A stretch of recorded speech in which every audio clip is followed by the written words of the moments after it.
The Dunnellon Fire Department. We're going to try and unleash on you a brief history of the Dunnellon Fire Department. This is actually the second station. We'll turn around and show you where the first one was.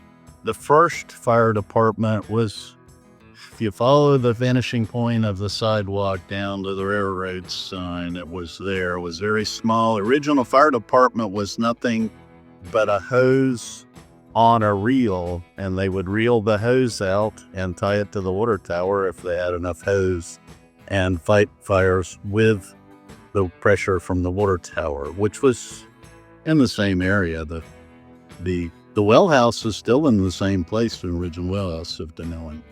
Now the fire department has been here since, and I didn't look at it today, but I believe our fire station was built in 1935. It was a make-work project from the Great Depression. I believe total cost was about $3,400 and change in Great Depression era dollars. Part of it was to create work. During the Great Depression, the unemployment rate was 25%. 1 in 4 qualified people were out of work, something we've not seen since. And so the government at that time did not have all of the social programs we have now, so they created work. I don't know that a lot of the Great Depression history is not lost on folks, and it's stuff that we should know about.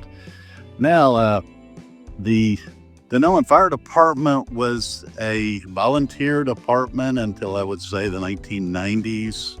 At some point, we hired a professional fire department with a professional fire chief. At some point, it became a point where we had a fire chief that was making a lot of money that did not do very much. And so with a lot of internal politics and a lot of trauma, we eventually had the county take over. This was probably 2016, not that many years ago. I find we get very good service from the county.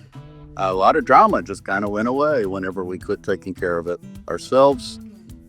The interesting thing about Dunnellon, we have a different way of doing things. Instead of building a new fire department, we kept our 1935 fire department, and the county had the company that manufactures fire trucks spend about $400,000 and change to manufacture a fire truck to fit our firehouse. We have our own way of doing things, as I say.